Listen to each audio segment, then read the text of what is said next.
Hello everyone, Adrienne here. As promised, I am delivering another Absinthe review. So excited for this one because this is one that I had gotten a while back but haven't really had a chance to review it, and I did want to go into it fresh instead of dipping into the bottle before I actually review it, because I feel like it is better for you guys to get a real first time kind of reaction from me when you are seeing me taste it. So I'm excited. I'm super excited. So the one that we are going to be reviewing today is Époque, which is, I'm guessing it's going, based on the name, it's probably going to be a French style absinthe as opposed to maybe like a German style or other Eastern European style absinthe, so I'm excited for it. So this is from the company Alandia, which is a German based company. This is the very company that I got the Absinthe Gothica from. Oh, I reminisce fondly about that. Don't you? Yeah, you would. I totally did. You know, 80% alcohol. Hell yeah. Anyway, so I'm going to be reviewing this for you. So this one is 70% alcohol, so pretty high up there. A little bit higher than what I'm used to, but that's okay. So, Belle Époque, the beautiful era, signifies a period in Europe's history that began during the late 19th century and lasted until 1914. It is considered as the golden time of beauty, peace, and entertainment. Cabaret, the famous can-can, and cinema were born and often enjoyed with a glass of absinthe. Yeah, totally.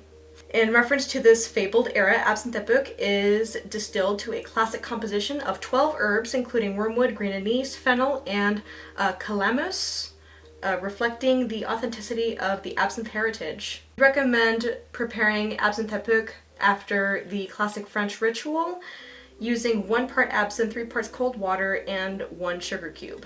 Alright, perfect. So I got my reservoir glass here. I have 1 morsel of sugar.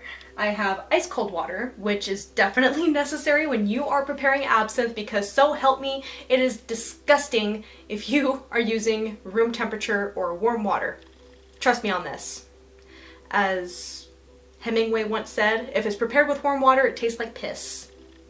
It's not cool. And then in the spirit, pardon the pun, of this particular absinthe review, I am going to be using one of my 1889 Eiffel Tower commemorative absinthe spoon replicas that I have here. I do definitely plan on doing a video on the different accessories and reproductions of 19th century absinthe spoons, absinthe glasses, and everything like that eventually, but that'll come along eventually, guys. Okay, yeah. Alright, let's do this. Oh my god, it's still gooey. Oh lord. I really hope that none of this wax got into the absinthe, because that would suck. Okay. Oh my god, that smells incredible. Okay, woo! That smells really good. Okay, so I'm liking the smell so far. That's fantastic. Just let me get this wax off. What the fuck is this? When the next batch of this is made, please get rid of the wax. Dude. Not okay. Ugh, ew. Alright, crisis averted. Everything's cleaned up. Oh my god. Okay, so Alandia, if you're watching, please bag the wax. Not cool. So like I said before, when I opened it, it smelled really good, and I really like the color.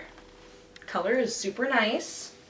Thankfully I have plenty of wine corks that I can use to close this that don't have wax on them. Okay. Thing right there. Alright, so there is my absinthe spoon ready to go. And let's just wait.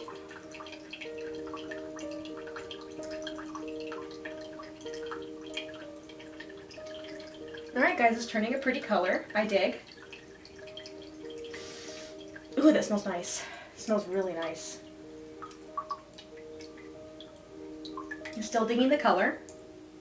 It's definitely not turning yellow, which I really don't like it when absinthes turn yellow when you go through the process of the louche, but this is turning out quite nicely. Just getting rid of any last morsel of sugar there.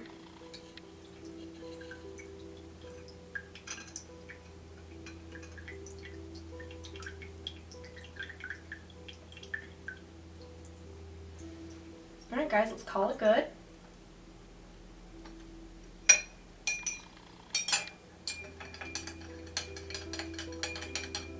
Sweet. All right, let's drink it. All right, guys. Moment of truth. Let's hope that the wax was worth it. I really hope so, because that wax was sticky as hell. Okay, here it goes.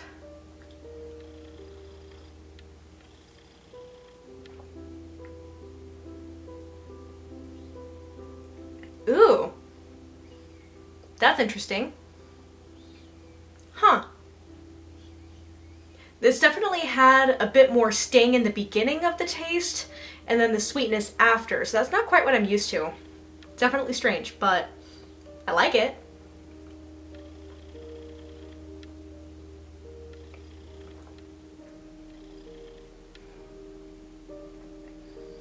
Yeah, it really hits you with the bite of wormwood in the front and then kind of sweetens it out as it goes down your throat. Which is nice.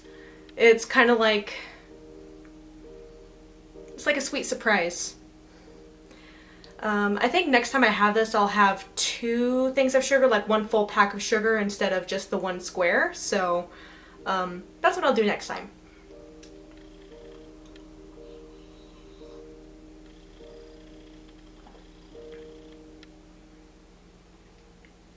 It is nice though. Yeah, for this one, I anticipated it to be a bit more sweet just based on its description, but I would definitely recommend 1 full pack of absinthe sugar to go with this. It's a lot more perfumey than other absinthes that I have, and that's not necessarily a bad thing. I really like it. Whew, yeah. Yeah, it's definitely a little more on the bitter side, more than I was expecting, so definitely 1 full pack of sugar for this thing. Not that it's bad. I'm enjoying it. I'm really enjoying it. I just would recommend more sugar.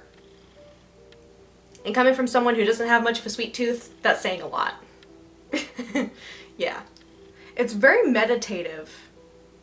Because it's so perfumey and almost musky. It's almost musky. That's what it is. It's almost musky.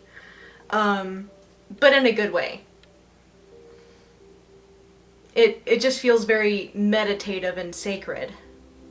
I like it. It's very luxurious.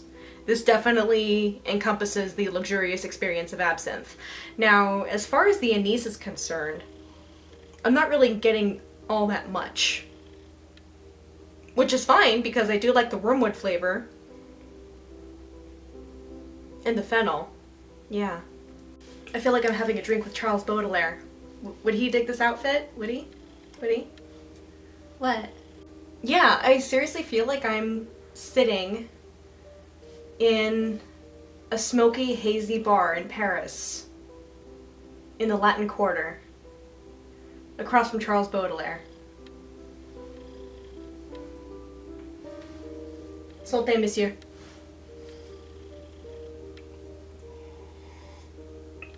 Yeah, definitely. Next time I have this, I'll definitely have it with 1 full pack of sugar, because I feel like it deserves it. Although in the bottle, when I first opened it, after dealing with this stupid wax, it was definitely a pleasant odor, definitely a pleasant aroma. It did take me a little bit to have it grow on me, but like I said, it's a little bitter for just 1 morsel of sugar. I would definitely go for 2. Yeah, and I like that it has the sweet aftertaste instead of the bitter aftertaste. That's different. That's very, very different, but I like it. I do like it, yeah. So this is definitely among my top 5. Absolutely. Don't you just always get sad whenever you finish off a glass of absinthe? You're just like, oh, it's over. No. So, does it live up to its reputation for being authentic? I would say, for the most part, yes. I really wish it had a little more anise flavor in there, and I was kind of caught off guard by the sweet aftertaste that it had instead of, you know, having the bitterness hit me after the sweetness, but it's a nice surprise. It's a really nice surprise, and it was actually putting me at ease, if that makes any sense. And I can definitely feel the 70% alcohol. Oh my god. Yeah, usually I'm used to anywhere from like 46% to 68. So this is a little bit higher than what I'm used to as far as alcohol content is on the spectrum of absinthe. So I like it. I wouldn't recommend it for a first-time absintheuse, just because it is a bit bitter when you first taste it, but it definitely has a sweet aftertaste. So I would definitely recommend this for someone who is more experienced with absinthe or prefers absinthe that has more of a dry, bitter taste, but then if they're in for the sweet surprise at the end, cool. If they're not, cool. They'll still like the bitterness that it hits them with in the beginning. So yeah, the sweet aftertaste is definitely different. It's definitely different. Because with a whole bunch of other absinthes that I have tasted, what hits you first is the sweetness of the sugar and the anise and the sweet fennel that it's usually made with, along with any other herbs that may be put into the composition. But then I will feel the bitter tingle of the wormwood as I taste the butt end of it and swallow it. So this is different, but I like it. Different, but in a good way. Guys, I hope you enjoyed this review of Époque Absinthe by Alandia. And again, Alandia, please get rid of the wax. It's not worth it. It's so sticky. It's awful. Get rid of it, please. I'm begging you. It's terrible. So guys, my next review on Gothic literature is going to be on Guy de Maupassant, and I'm very excited to share his horror stories with you because they are really cool. Really, really cool. Ah! So cool. And also, I have found another new goth musical project. Actually, technically two. Once again, it found me. Thanks, Facebook. And I will be sharing that with you after my review of Guy de Maupassant. So guys, subscribe to my channel if you haven't already, and I will see you guys later.